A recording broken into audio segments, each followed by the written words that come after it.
Welcome to RTV. నేను మీ గయాజ్ని. NUDA chairman Kotamreddy Srinivasa Reddy ప్రస్తుతం మనతో ఉన్నారో ఆయనతో మాట్లాడదాం. సార్ నమస్తే. సార్ చెప్పండి, అంటే మీరు ప్రజెంట్ ఈ రోజుకి 4 నెలలు కావచ్చు నుడా చైర్మన్గా చేసి, ఎలాంటి ప్రణాళిక రూపొందించారు ఈ అభివృద్ధి కోసం? ఈనాడు నాకు ఎప్పుడు ఏ పదవిలో ఉన్నప్పటికీ ఒక ప్రత్యేకంగా చేయాలి, రాష్ట్రంలో అందరికన్నా నెంబర్ 1 స్థానంలో ఉండాలనేది నా కోరిక. నాకు గతంలో నేను విద్యార్థి దశ నుంచి కూడా ఒక పోరాటంగా పైకి వచ్చాను. అప్పుడు నెంబర్ 1 ఉండాలనే నా స్థానం. అటువంటిది గతంలో నుడా చైర్మన్ ఉన్నప్పుడు నేను ఉండింది ఆ రోజు 1 సంవత్సరమే. బట్ అయితే ఆనాడు నెంబర్ 1 స్థానానికి వస్తాం అనుకున్నాం. ఎవరు చేయలేనటువంటి హైదరాబాద్ తర్వాత ఎన్టీఆర్ నెక్లెస్ రోడ్, నెల్లూరు చెరువుని ఆనాడు డెవలప్ చేయడం జరిగింది. అనేక పార్కులు ఆనాడు డెవలప్ చేయడం జరిగింది. మరి మనకు పల్లెలే ముక్కు అంటారు. అటువంటిది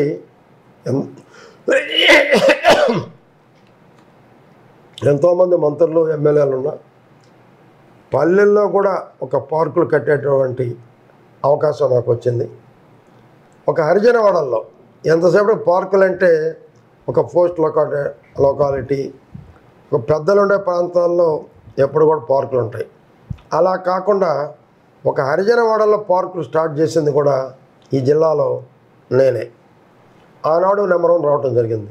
ఈనాడు పరిస్థితులు చూస్తే నెంబర్ 1 స్థానానికి పోయేదానికి ప్రయత్నిస్తున్నాం. ఆ ప్రయత్నం తప్పకుండా విజయం సాధిస్తారని నమ్మకం కూడా నాకుంది.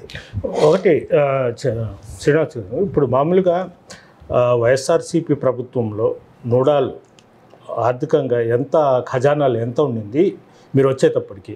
ఇప్పుడు ప్రజెంటు జీతాలు కూడా ఇవ్వలేని పరిస్థితిలో ఉంది నూడా వ్యవస్థ అనేది ఒక ఆరోపణ అవుతుంది. వైఎస్ఆర్సీపీ అప్పుడు నూడా బాగా ఇబ్బందిలో ఉంది. ఎందుకంటే ఆనాడు అక్రమ లేఅవుట్లు విపరీతంగా వేశారు. ఫర్ ఎగ్జాంపుల్, ఒక కావలి నియోజకవర్గంలోనే నెల్లూరు జిల్లాలో ఎన్ని ఉన్నాయో ఒక కావలి నియోజకవర్గంలో అన్ని ఉన్నాయి. గవర్నమెంట్ స్థలాలు కూడా ఆక్రమించేసేసినారు. అవన్నీ కూడా గుర్తిస్తున్నాం. దాని వెనక ఎంతటి వాడైనా కొట్టే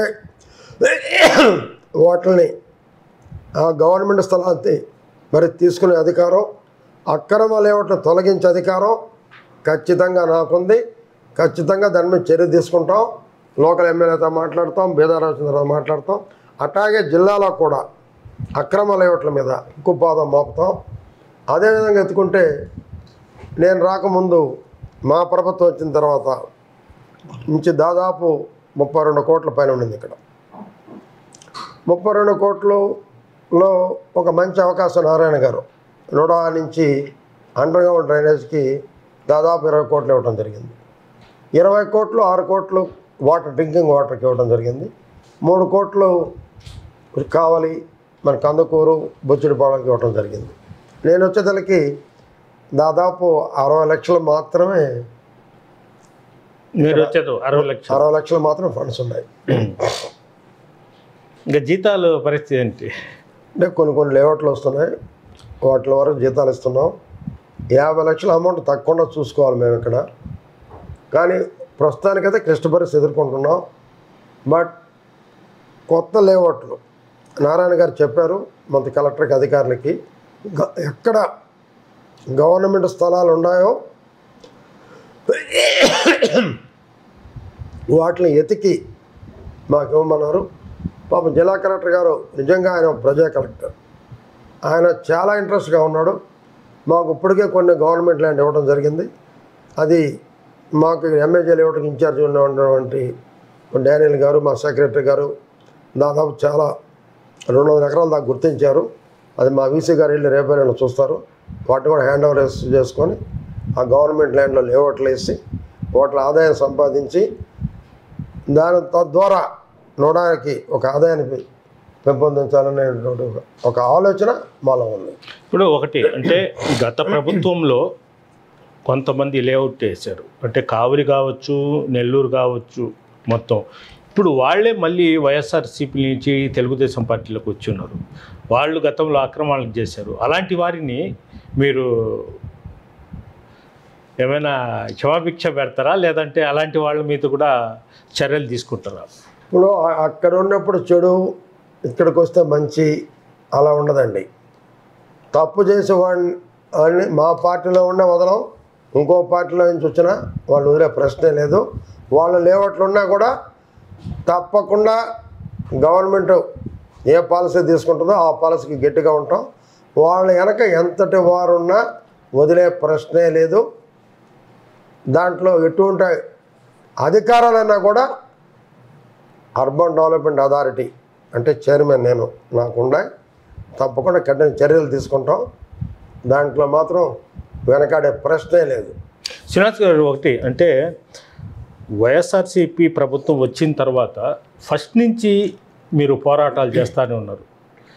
అదేవిధంగా 4 సంవత్సరాల 6 నెలలు 7 నెలల వరకు మీరే ఇన్ఛార్జిగా ఉన్నారు. మొత్తం అసలు ఎందుకు కావలిలో జరిగిన ఇష్యూ ఎన్టీఆర్ విగ్రహం ధ్వంసం చేస్తే అక్కడికి వెళ్ళారు, ఒక నెల్లూరు సిటీ కాకుండా.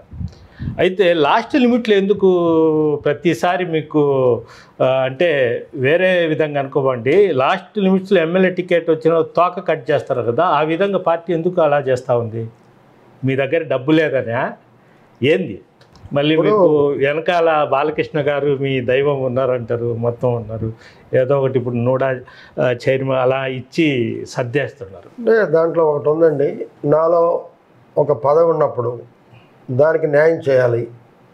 నా పార్టీ ఇది ఓడిపోయింది, ఓడిపోయినప్పుడు వైసీపీ వాళ్ళు చెలరేగిపోతున్నారు, మా వాళ్ళని ఇబ్బంది పెడుతున్నారు. ఇప్పుడు అంటున్నాడు కదా ఆయన, పోలీసులు బట్టలు కూడా తీస్తాను జగన్. ఆనాడు అదే పోలీసు ఉపయోగించి మా వాళ్ళ మీద రౌడీ షీట్లు అక్రమ కేసులు పెడుతున్నారు. నేను చూస్తూ గమ్ము ఉన్నానండి. ఎంతటి వాడైనా నేను తిరుక్కుంటాను. నాకు ఇచ్చింది మా అమ్మ నాన్న. మా కుటుంబం చాలా పెద్ద కుటుంబం అండి. ఒకప్పుడు మా దగదత్త మండలం తొలిమెళ్ళ గ్రామం. మా తాతగారు మా నాన్నమ్మ గారు ఇద్దరు ఫ్రీడమ్ ఫైటర్స్.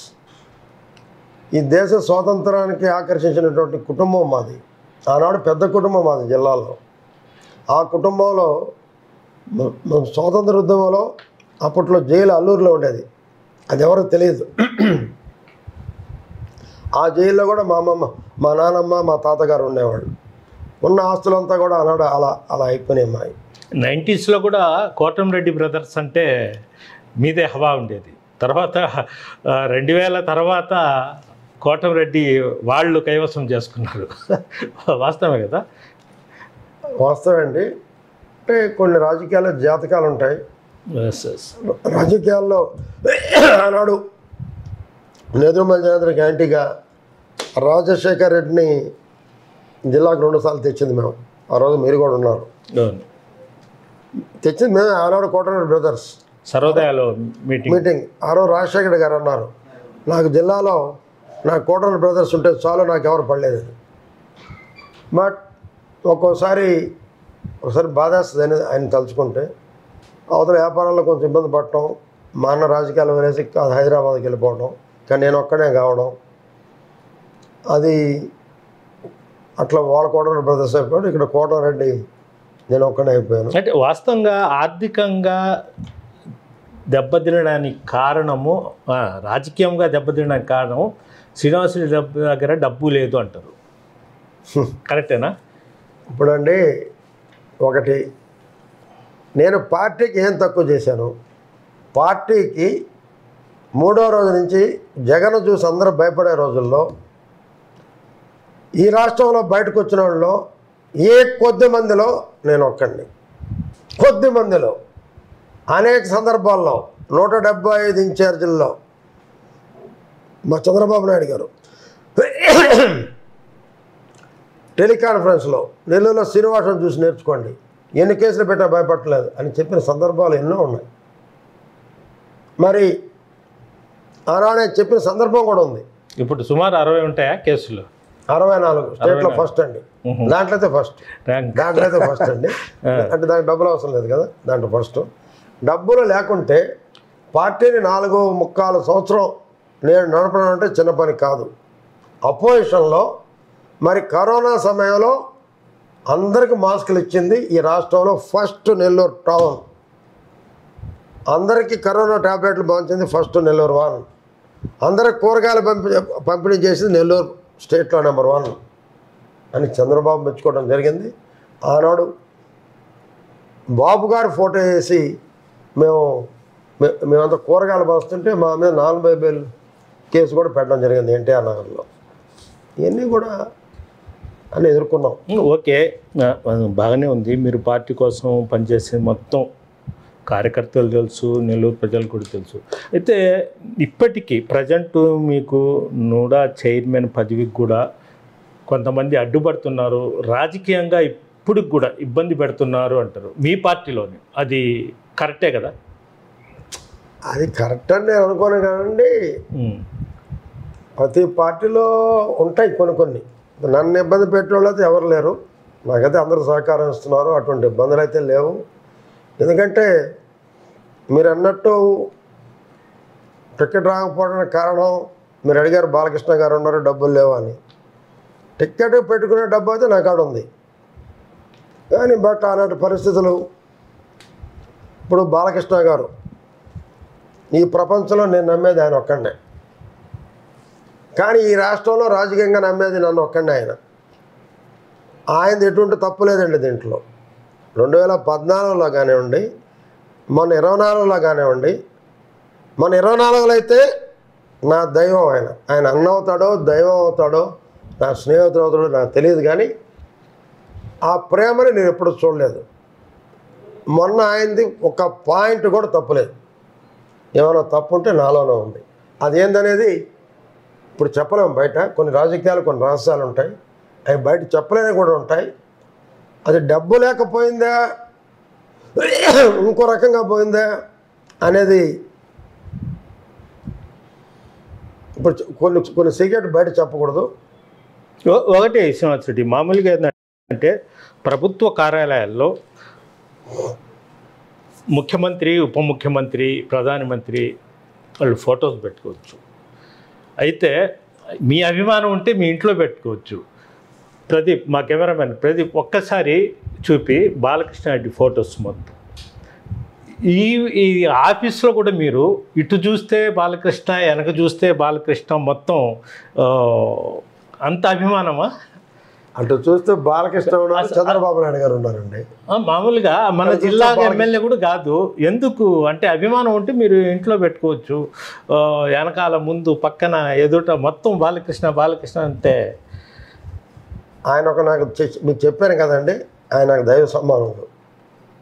అంటే నేను పూజించేది బాబా పటాన్ని, నాకు కనిపించే దైవం నందమూరి బాలకృష్ణ గారు. నా దైవం ఫోటో పెట్టుకుంటే తప్పులేదండి. ఆయన నాకు దైవం లాంటి. ఎందుకంటే దట్ ఈజ్ బాలకృష్ణ. ఈరోజు బాలకృష్ణ లేకుంటే నేను కష్టపడుతున్నాను, నో డౌట్. ఎందుకంటే నేను కష్టపడకుండా ఒట్టి బాలకృష్ణ గారి మీదే ఆధారపడైతే లేను పాపం. ఎందుకంటే నేనేం కష్టపడకుండా బాలకృష్ణ గారి టికెట్ ఇప్పమని ఆడటం కూడా కరెక్ట్ కాదు. అది నేను కష్టం అనేది గొడ్డి చాకరీ చేస్తున్నాను, అది ఆయనకు కూడా తెలుసు. గొడ్డు చాకరీ చేస్తున్నారు వాస్తవమే. లాస్ట్ మినిట్ బాలకృష్ణ ఉండి కూడా మీకు టికెట్ రాని పరిస్థితి చెప్పాను కదండి. మొన్న అయితే ఆయన తప్పు ఏ పాయింట్ లేదు, తప్పంతా నాదేను. కొన్ని సీక్రెట్లు బయట చెప్పలేము, అవసరం వచ్చినప్పుడు తప్పకుండా బయట చెప్తాం. సీక్రెట్ లేదని ఇప్పుడైతే చెప్పలేము. ఆయనదైతే ఏ తప్పు లేదు, ఆ మహానుభావుడిది ఏ తప్పు లేదు. నిజంగా ఆయన నాకు దైవమే. కానీ కొన్ని సీక్రెట్లు ఉంటాయి. అంటే నారాయణ గారు ఆయనే పోటీ చేయాలనుకుని రావటం, ఆయన పెద్ద ఆయన కావటం, దానికి నేను అడ్డు చెప్పలేకపోవడం. అంటే పరిస్థితులు అలా వచ్చినాయి. ఎందుకంటే పెద్ద ఆయన మనం కాదన్నాం.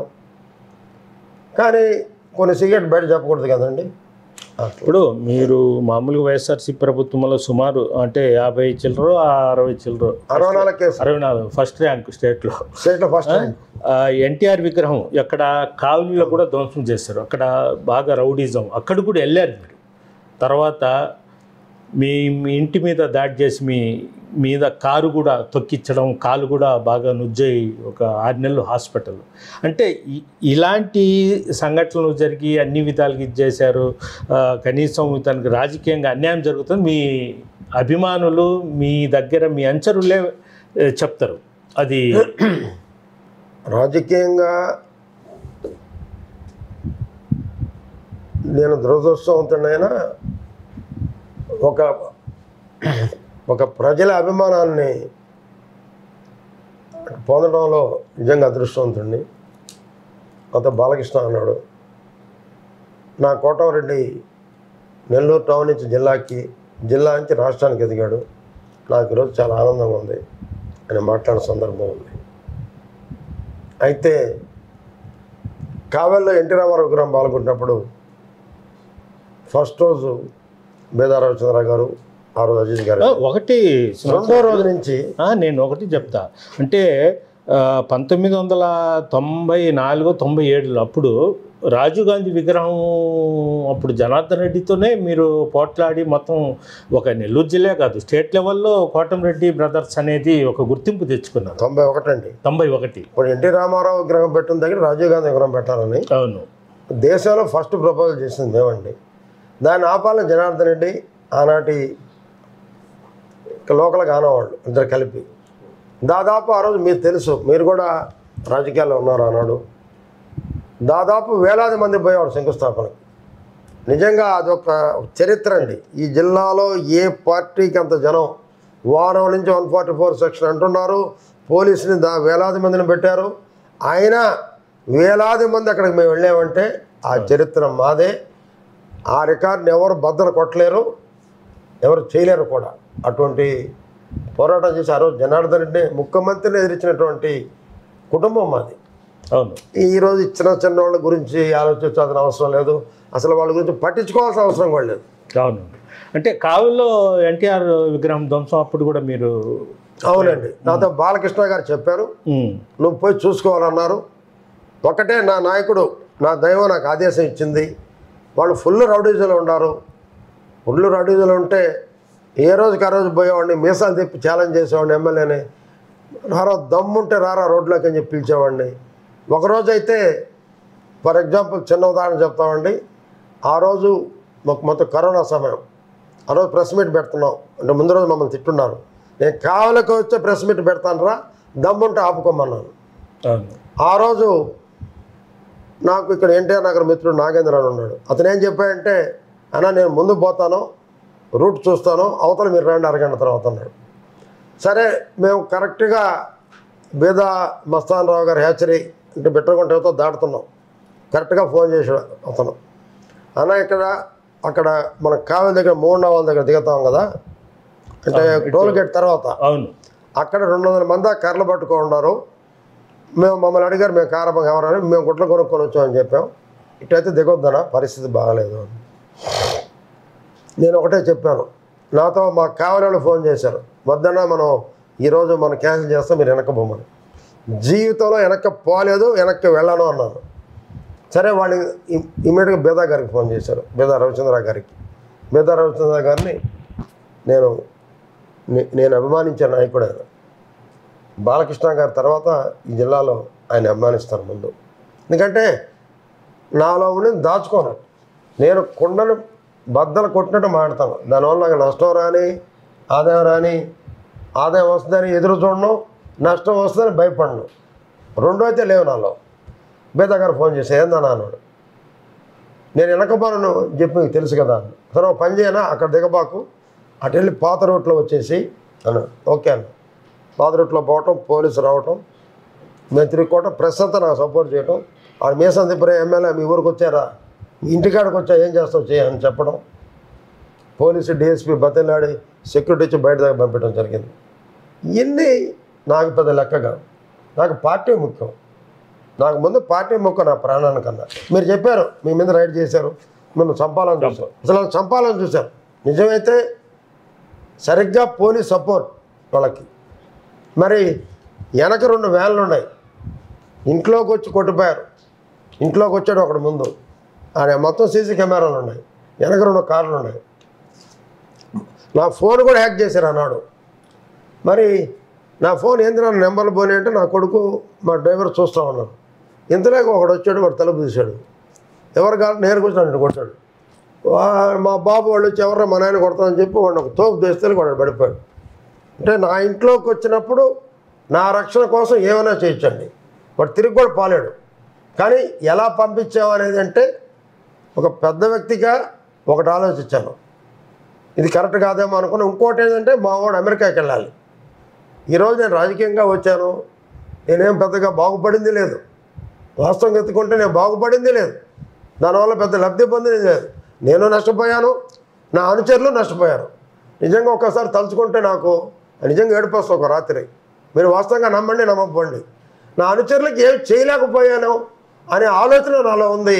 కార్యకర్తలు కాపాడలేనటువంటి ఒక శక్తిమంతుడిని అయిపోతున్నాను. బాబా కాపాడు అని చెప్పి దేవుడిని వేడుకున్న సందర్భాలు ఉన్నాయి. రాత్రులు ఒక్కడే ఏడ్చుకున్న సందర్భాలు ఉన్నాయి. ఇవన్నీ కూడా ఉన్నాయి. అందుకని మా బాబు అమెరికాకు పోయేటప్పుడు కనీసం వీళ్ళు ఆ కేసులో నా కొడుకు ఇరికిస్తారేమో అని వాడిని తప్పించేదానికి పోయి నేను ఇరుక్కున్నాను. లేదంటే మా ఇంట్లో తిరిగిపోయాడు ఆ రోజు. మహామావాలు రాని ఇల్లు ఇది.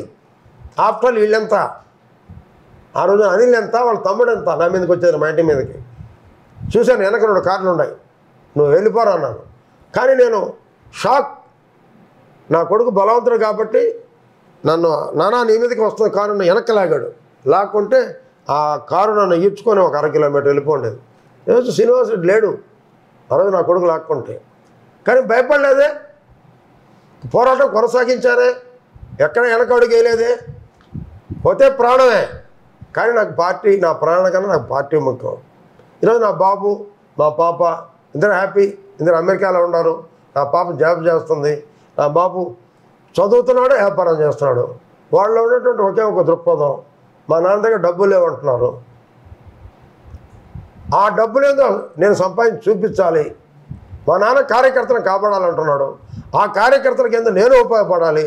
నేను దృక్పథంతో వాడు పనిచేస్తున్నాను. బాబు పేరేం పేరు? బాబు పేరు ప్రజయ్ సేనారెడ్డి. ప్రజయ్ సేనారెడ్డి డాక్టర్.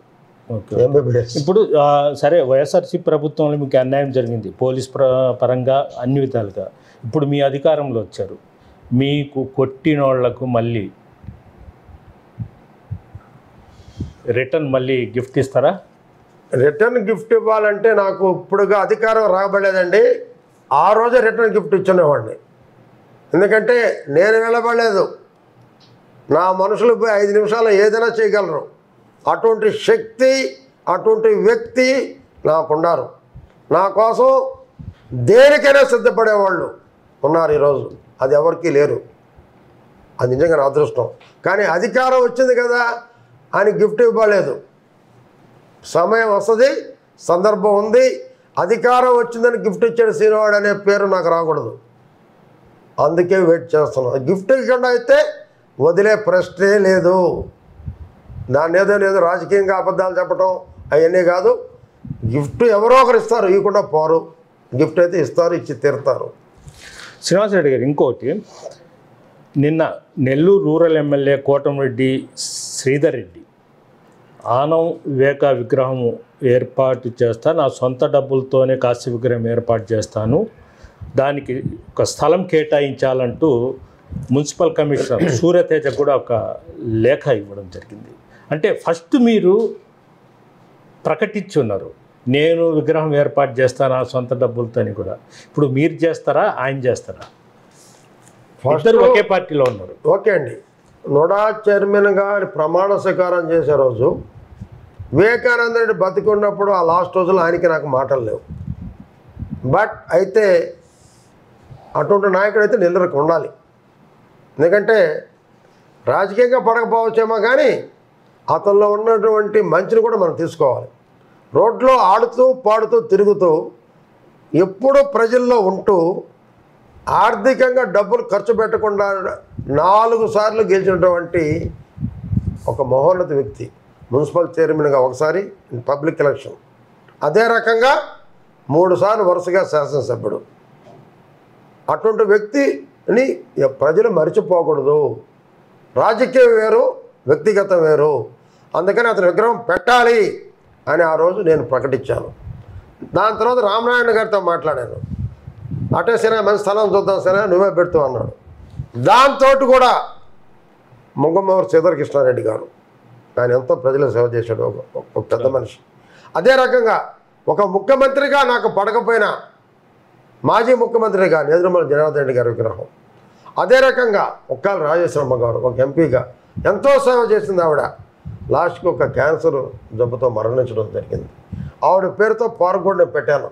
ఎన్టీఆర్ పార్క్ కాదండి, ఉంది అది మొత్తం జగదీష్ నగర్లో. అది అయితే అది ఆ రోజు కౌన్సిల్ కూడా తీర్మానం అయింది. ఆనాడు వైసీపీ ప్రభుత్వం దాన్ని వైఎస్ రాజశేఖర పార్క్గా మార్చింది.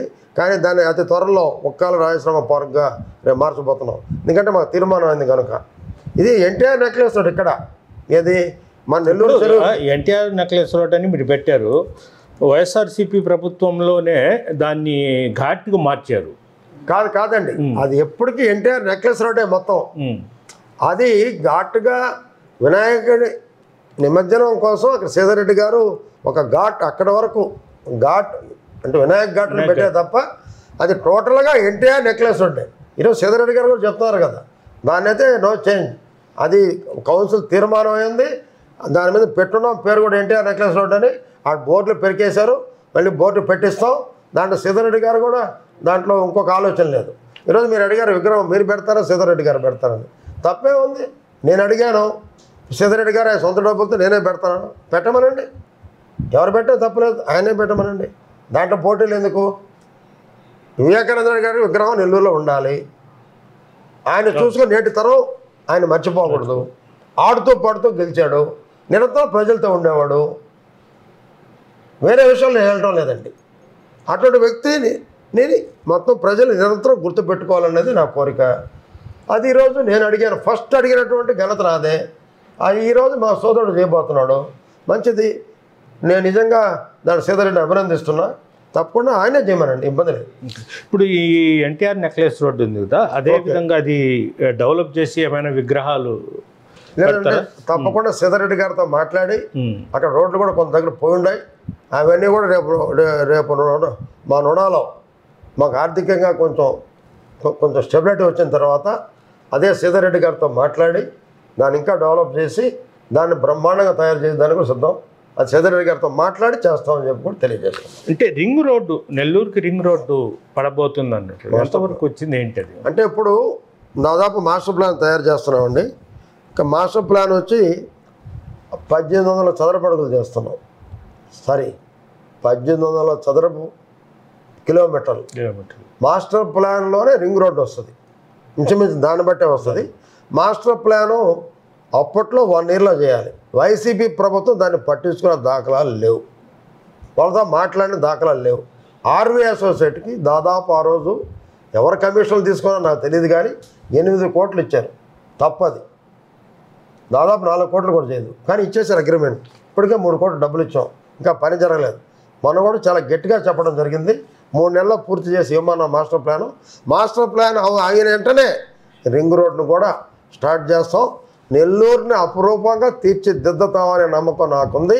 ఆ బాబా ఆశీస్సులతో, అదే రకంగా ముఖ్యమంత్రి చంద్రబాబు నాయుడు గారి సహకారంతో, అదే రకంగా మంత్రి నారాయణ గారి సహకారంతో, అదే ఎమ్మెల్యేలందరి సహకారంతో, అన్నిటికన్నా ముఖ్యంగా నేను ప్రేమించి అభిమానించే నా దైవం నందమూరి బాలకృష్ణ ఆశీస్సులతో ఒక నెల్లూరు నుడాని, నెల్లూరు జిల్లాని ప్రతి ఊరిలో ముఖ్యమైన కాన్సెప్ట్ ఐ లవ్ నెల్లూరు.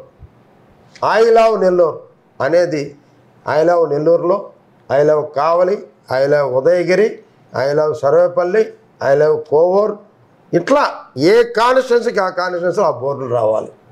నేను జిల్లా కలెక్టర్ గారికి కూడా చెప్పాను, ముందుసారి మీ ఆఫీస్లో పెట్టండి అని. అట్లా ఫస్ట్ నుడా మీద పెడుతున్నాం.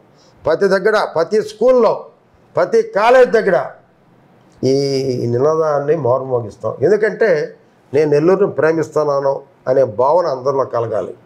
కలిగినప్పుడు మన ఇల్లు ఎంత శుభ్రంగా పెట్టుకుంటామో అదే శుభ్రంగా మన వీధులు పెట్టుకోగలిగితే, నేను ఇదేదో 1 నెలలోనో 6 నెలల్లోనో 1 సంవత్సరంలో మార్పు వస్తుంది నేను అనుకోవట్లా.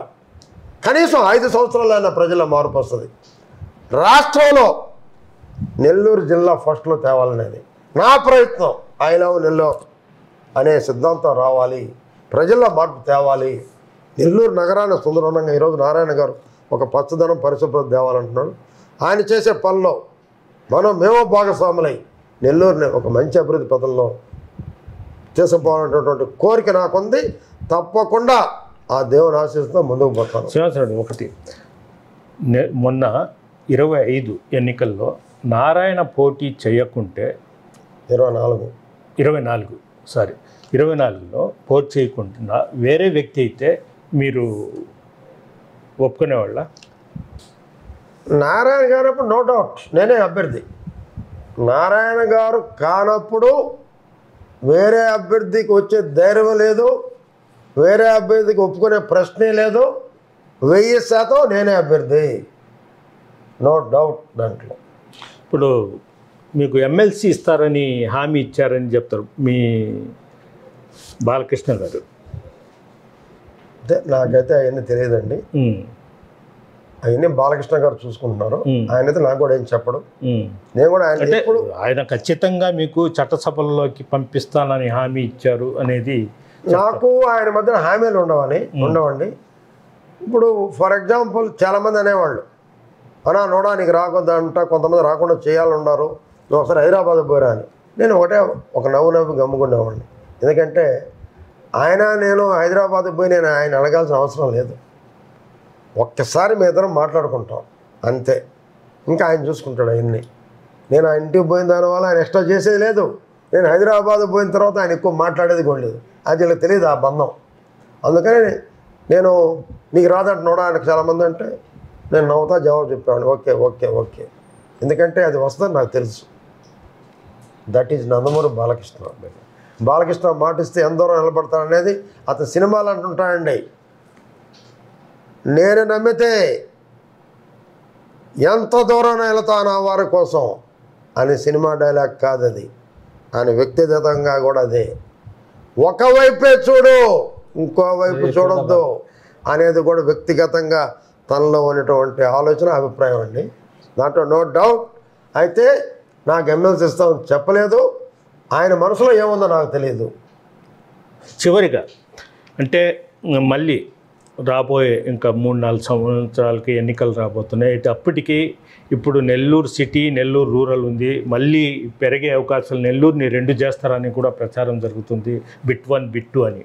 ఖచ్చితంగా రాబోయే ఎన్నికల్లో మీరు పోటీ చేసే అవకాశం ఉందంటారా? నేను 1000% సీటు పెరిగితే 1000% పోటీలో ఉంటాను, ఉండి తీరుతాను. పార్టీ ఆదేశిస్తే పోటీ చేసి తీరుతాను. ఇది పరిస్థితి. మా ఆరాధ దైవం బాలకృష్ణ గారు ఏం చెప్తే అదే చేస్తాను. ప్రజెంట్ తాను పార్టీ కోసం కష్టపడుతున్నాను, ఖచ్చితంగా రాబోయే ఎన్నికల్లో ఖచ్చితంగా పోటీ చేస్తా అన్న ధీమా అయితే తమకుంది. అయితే నాకు ఒక పెద్ద బాధ్యత అప్పగించారు నుడా చైర్మన్గా. ఖచ్చితంగా దీన్ని అభివృద్ధి చేసేందుకు తన వంతుగా కృషి చేస్తా. అదేవిధంగా నన్ను నమ్ముకున్న కార్యకర్తలు, నా అభిమానులను కూడా వాళ్ళ అభివృద్ధి కోసం కూడా కృషి చేస్తామని కూడా నుడా చైర్మన్ శ్రీనివాసరెడ్డి చెప్తున్నారు. వీడియో ప్రదీప్తో గయాజ్ RTV నెల్లూరు నుంచి. మరిన్ని వీడియోస్ కోసం ఛానల్ ని సబ్స్క్రైబ్ చేయండి. లేటెస్ట్ అప్డేట్స్ కోసం వాట్సాప్ ఛానల్ ని ఫాలో అవ్వండి. ఆ లింక్ డిస్క్రిప్షన్ లో ఉంది.